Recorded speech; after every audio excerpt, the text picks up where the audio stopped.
আমার সকল প্রিয় দশম শ্রেণীর ছাত্রছাত্রীদেরকে এসপি ম্যাম ক্লাস এডুকেশন চ্যানেলে জানাই স্বাগত।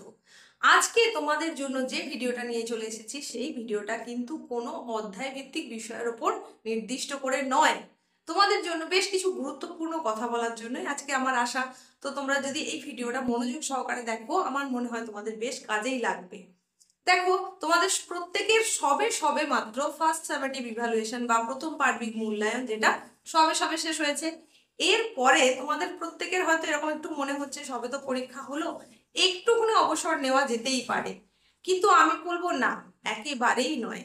তোমাদের প্রত্যেকের জীবনের প্রথম যে বড় পরীক্ষা, বোর্ডের পরীক্ষা, তোমরা যে মাধ্যমিক পরীক্ষার ক্যান্ডিডেট হয়ে গেছো সেটাকে মাথায় রেখে এবং সেই পরীক্ষায় যে যথেষ্ট ভালো মার্কস নিয়ে তোমাকে উত্তীর্ণ হতে হবে, এই কথাটাকে মাথায় রেখে কিন্তু এখন প্রতিটা মুহূর্ত যে তোমার কাছে খুব ভ্যালুয়েবল সেটাকেই তোমাকে মনে রাখতে হবে। এতটুকু সময় কিন্তু কোনো ফাঁক ফোকর দিয়ে বের করতে দেওয়া যাবে না। প্রতিটা পল অনুপলকে তোমার কাজে লাগাতে হবে, তোমাকে প্রত্যেকটা সময়কে হিসাব করে চলতে হবে, কখন কোন বিষয়টা কিভাবে পড়াশোনা করলে তুমি আরো এগিয়ে যেতে পারবে এবং তোমার রেজাল্টটা গুড থেকে বেটার থেকে বেস্ট হয়ে যাবে। নিজের সঙ্গে সঙ্গে নিজের বাড়ির সকলের বাবা মাকে আরো অনেক বেশি গর্বিত করতে পারবে। সেই দিকটাকে মাথায় রেখেই কিন্তু তোমাদেরকে এখন কোমর বেঁধে লেগে যেতে হবে, যেটাকে আমরা আগেই একটা প্রবাদ প্রবচন ছিল এবং সেটাকে আমরা বেশ কিছু সময় কাজে লাগাই যে আদা জল খেয়ে লাগা। ঠিক এখন তোমাদের সেই পরিস্থিতি, এখন প্রত্যেকটা সময়কে কিন্তু খুব বেশি করে কাজে লাগাতে হবে।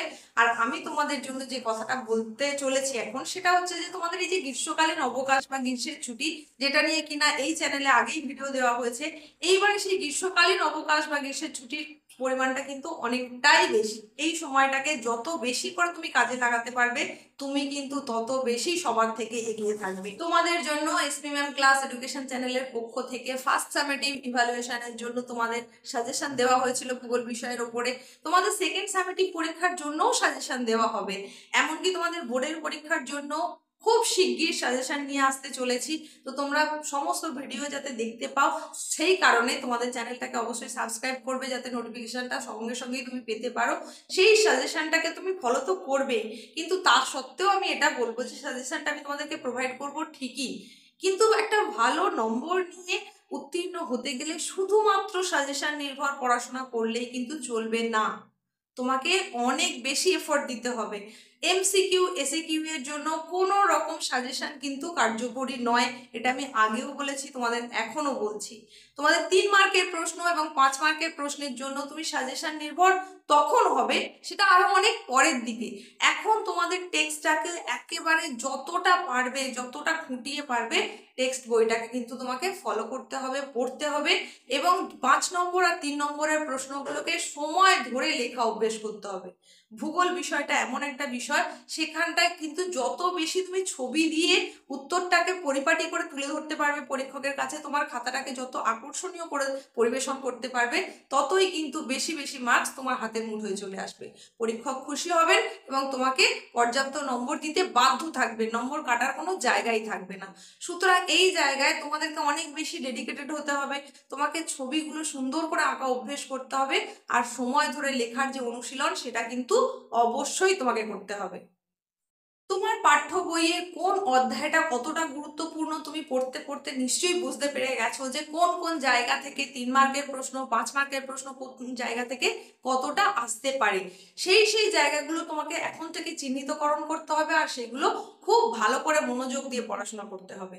আর সর্বোপরি তার থেকেও যেটা একটা গুরুত্বপূর্ণ বিষয় অথচ তোমরা এড়িয়ে যাও, সেটা হচ্ছে মানচিত্র।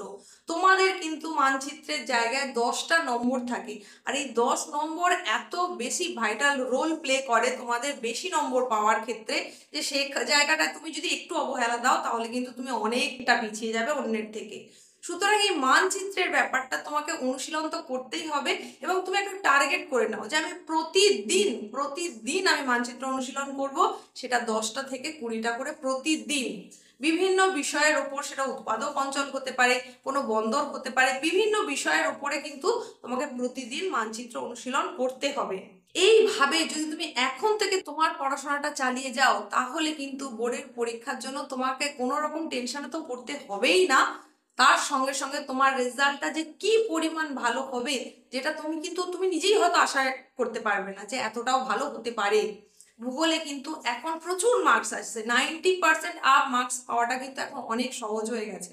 তুমি যদি এখন থেকে একটা নির্দিষ্ট নিয়ম অনুযায়ী, নির্দিষ্ট রুটিন মাফিক তোমার পড়াশোনাটা চালিয়ে যাও, তাহলে অবশ্যই তোমার প্রতিটা বিষয়েই কিন্তু অবশ্যই ভালো রেজাল্ট হবে।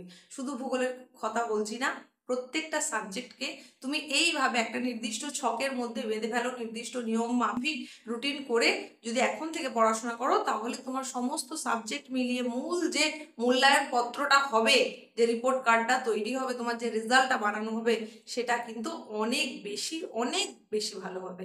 এইভাবে তোমাদের পড়াশোনাটা চালিয়ে যাও, দেখবে তাহলে তোমার কিন্তু কোনো জায়গায় কোনো অসুবিধে হবে না। আর যদি কোথাও কোনো ক্ষেত্রে তুমি আটকে পড়ো বা যদি কোথাও কোনো অসুবিধে মনে হয়, তাহলে আমি তোমাদের এসপি ম্যাম তোমাদের সঙ্গে আছি সব সময়। যে কোনো সমস্যার ক্ষেত্রে তোমরা সেটা আমাকে অবশ্যই জানাতে পারো, আমি তোমার সেই সমস্যার সমাধানের জন্য আপ্রাণ চেষ্টা করব। আজকে আর বাড়াচ্ছি না, সকলে মনোযোগ দিয়ে খুব মন দিয়ে পড়াশোনাটা চালিয়ে যাও। তোমার নিজের লক্ষ্য থাকুক এটাই, যে আমাকে কিছু একটা হতে হবে, কিছু একটা করতে হবে, আমাকে কিছু একটা করে দেখাতে হবে, আর আমার রেজাল্টই সমস্ত কিছুর জন্য কথা বলবে। এই লক্ষ্য নিয়ে যদি তুমি এগিয়ে যাও, তাহলে তোমাকে আর পিছন ফিরে তাকাতে হবে না। আর বাড়াচ্ছি না, এখানেই শেষ করছি। সবাই ভালো থেকো।